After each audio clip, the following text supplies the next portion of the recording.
उधर बांग्लादेश में हिंदुओं पर अत्याचार नहीं थम रहे हैं। मंदिर में तोड़फोड़ और हिंदू प्रोफेसर से जबरन इस्तीफा लेने का दौर लगातार जारी है। वहीं पाक परस्त जमात इस्लामी से बैन हटा दिया गया है। तो क्या बांग्लादेश का पाकिस्तानीकरण हो रहा है? देखिए।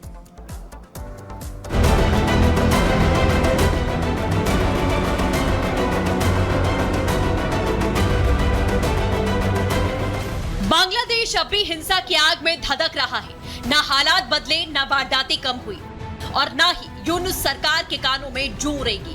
लगातार बांग्लादेश में हिंदुओं के मंदिर, उनके घर कट्टरपंथियों के निशाने पर है। लगातार हिंदुओं के घरों को आग के हवाले किया जा रहा है। ये ताजा हालात है बांग्लादेश की गाजीपुर के, जहां कट्टरपंथियों ने हिंदू मंदिर में जमकर तोड़फोड़ की, उत्पात मचाया। सड़कों पर हुड़दंग करते ये लोग सामाजिक ताने बाने के दुश्मन बन बैठे हैं। और तो और ठाकुरगंज में हिंदुओं के घरों को आग के हवाले कर दिया गया। शेख हसीना की देश छोड़ते ही बांग्लादेश के तेवर बदल गए। उसकी चाल ढाल अलग से दिखने लगी। भारत का दोस्त रहा मुल्क अब भारत विरोधी रुख अख्तियार कर रहा है।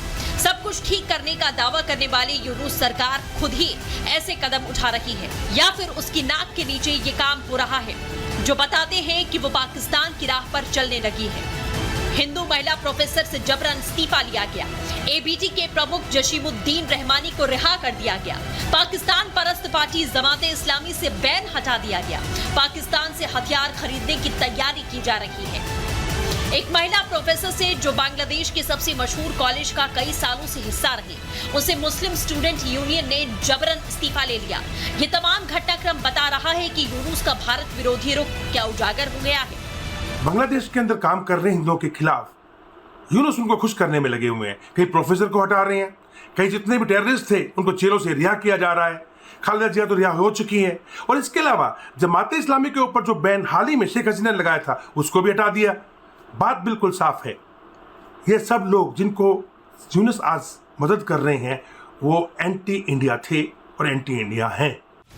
ABT al Qaeda in the Indian सब कॉन्टिनेंट का एक सहायक संगठन है जो भारत में प्रतिबंधित है। इन संगठनों का मकसद सिर्फ और सिर्फ भारत में आतंकी गतिविधियों को अंजाम देना है। इनकी रिहाई यूनुस सरकार की नीयत पर सवाल खड़े कर रही है। सिर्फ इतना ही नहीं, बांग्लादेश ने भारत के धुर विरोधी पाकिस्तान से हथियारों की डील कर ली है। हिंदुओं पर हो रहे हमले पर चुप्पी और पाकिस्तान के लिए हमदर्दी।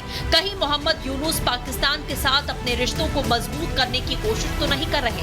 बांग्लादेश में हुए विरोध प्रदर्शनों को पाकिस्तान और चीन की खुफिया एजेंसियों का समर्थन था।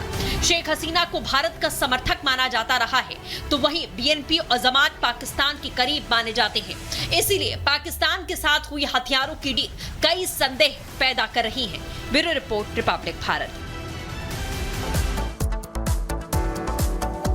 पाकिस्तान के आतंक परस्त चेहरे को यूं तो भारत ने कई बार एक्सपोज किया है। कई बार कई मंचों से पाकिस्तान को भारत ने आईना दिखाया है और इस बार फिर से दुनिया के सामने पाकिस्तान को आंखें नीचे करके खड़ा होना पड़ रहा है। आखिर ऐसी क्या मजबूरी हुई, इस रिपोर्ट में देखिए।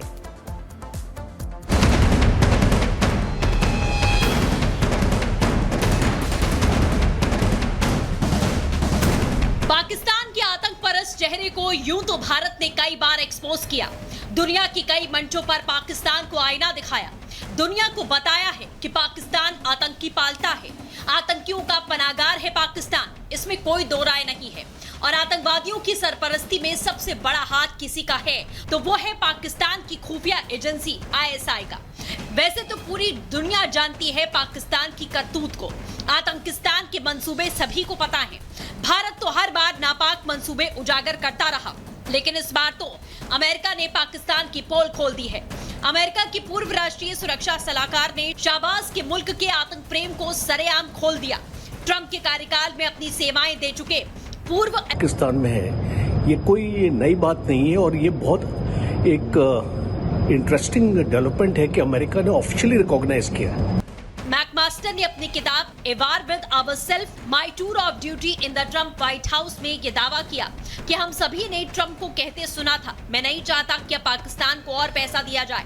2008 की मुंबई आतंकवादी हमले के मास्टरमाइंड हाफिज सईद को रिहा करने पर भी ट्रंप के दौर में एनएसए रहे मैकमास्टर ने पाकिस्तान को एक्सपोज कर दिया था।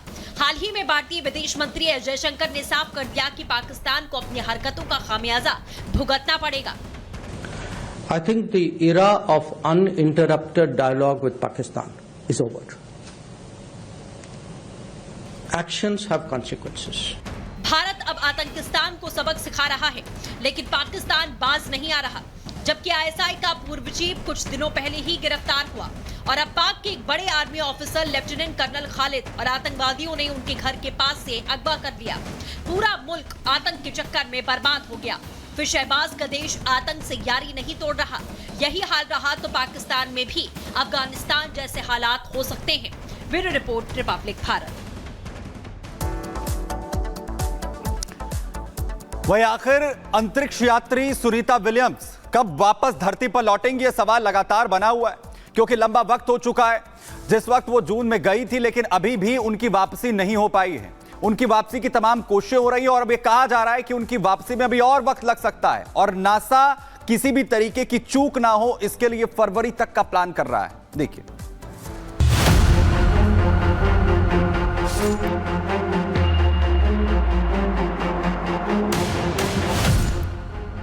नासा एस्ट्रोनॉट सुनीता विलियम्स और उनके साथी बुच विल्मोर को स्पेस स्टेशन पर गए आज 86 दिन पूरे हो गए हैं। वो दोनों 5 जून को अंतरिक्ष यात्रा पर रवाना हुए थे और उन्हें एक हफ्ते बाद 14 जून को वापस धरती पर लौटना था, लेकिन तय कार्यक्रम के मुताबिक ऐसा नहीं हो पाया। बाद में नासा की तरफ से जानकारी दी गई कि जिस स्पेसशिप स्टार लाइनर से अंतरिक्ष गई थी, वो स्पेस स्टेशन पहुंचने से पहले ही खराब हो गई और तभी से दोनों अंतरिक्ष यात्रियों के वापस धरती पर आने को लेकर सस्पेंस बरकरार है। हालांकि नासा ने बीते दिनों दोनों की वापसी को लेकर साफ कह दिया था कि अब सुनीता और विल्मोर के अगले साल फरवरी में ही पृथ्वी पर वापसी के संकेत हैं, लेकिन इतने लंबे वक्त तक दोनों एस्ट्रोनॉट के अंतरिक्ष में फंसे होने को लेकर पूरी दुनिया के लोग फिक्रमंद हैं। इसी कड़ी में अब जानकारी आई है कि नासा ने यह फैसला जानबूझकर लिया है। नासा ने बोइंग को ये 2 एस्ट्रोनॉट्स ले जा करके अंतरिक्ष में जाने की अनुमति दी। ये अपने आप में एक तरह का, मैं ये तो नहीं कहूँगा भूल है, लेकिन थोड़ा रिस्क तो लिया इन दोनों एस्ट्रोनॉट्स के साथ। और जो वर्स्ट केस सिनारियो हो सकता था, यानी कि वो एस्ट्रोनॉट इंटरनेशनल स्पेस स्टेशन में जाके फंस जाएं, वही हुआ। अब क्या हो रहा है? अब जब ये गलती पता लग गई बोइंग की और सुनीता विलियम्स अंतरिक्ष स्टेशन ISS में थी, उसके बाद भी बोइंग और नासा लगातार कोशिश ये कर रहा था कि इसी यान में उसको वापस ले आए, बनिस्बत इसके कि एक रेस्क्यू मिशन हम तुरंत उस पे हम लॉन्च करें। वो हमने नहीं किया। दरअसल साल 2003 में भारतीय मूल की अंतरिक्ष यात्री कल्पना चावला अंतरिक्ष से वापस धरती पर लौटती हुई हादसे का शिकार हो गई थी।